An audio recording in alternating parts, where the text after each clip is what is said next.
أعوذ بالله من الشيطان الرجيم وإذ قال موسى لقومه إن الله يأمركم أن تذبحوا بقرة قالوا أتتخذنا هزوا قال أعوذ بالله أن أكون من الجاهلين رب اشرح لي صدري ويسر لي أمري واحلل عقدة من لساني يفقهوا قولي فالحمد لله والصلاة والسلام على رسول الله وعلى آله وصحبه أجمعين. Assalamu alaikum, Quran Weekly.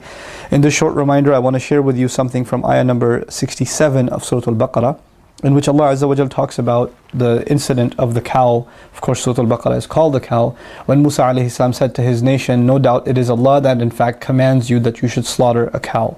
Their first response was, أَتَتَّخِذُنَا هُزُوًا. That's what the ayah says. Do you take us for a joke? Are you kidding us? You want us to slaughter a cow? A murder just happened. And God's response is that we should slaughter a cow? This sounds kind of ridiculous. And I'm sharing this as my first reminder because Allah made it a point to mention what their reaction was to Allah's instructions. A prophet is telling you on Allah's behalf, slaughter a cow. Whether that makes logical sense to you or not, it's God's command and it's validated because it's coming through His messenger, sallallahu alayhi wasallam, or in this case, alayhi salam, Musa alayhi salam.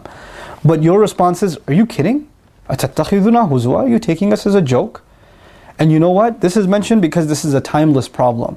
So to this day, you're going to have people that hear of Muslims who will hear of an instruction that is clearly from Allah's messenger, sallallahu alayhi wasallam. They're going to say, what, are you kidding me? Are you serious? And that's going to be their reaction. You know, you can't be serious. That's what Islam wants. That's what the Sharia says. That's what the Hadith says. That's what the Ayah says. No way, that doesn't make any sense, etc., etc. This kind of reaction. And this kind of reaction would make Musa alayhi salam extremely upset. So within the same ayah, قَالَ أَعُوذُ بِاللَّهِ. He said, I seek Allah's refuge. From what? أَنْ أَكُونَ مِنَ الْجَاهِلِينَ. That I should be from those who lose their emotional control. Jahil actually is the opposite of aqil. Aqil is someone who controls their emotions. Jahil is someone who loses them. In this final minute, I want to remind you that this ayah isn't just a warning to those who make a mockery out of Allah's commandments. On the other hand, it's also warning to those who deliver Allah's message, who try to do the work of the prophets, who when they say something on behalf of Allah and it's mocked and it's ridiculed, that they should not lose their cool. Because Musa alayhi salam immediately says, I seek refuge of Allah that I should be from those who are jahil, who lose their cool. In other words, this would really enrage him, and he does not want to lose his temper, because then he will not be able to do his job.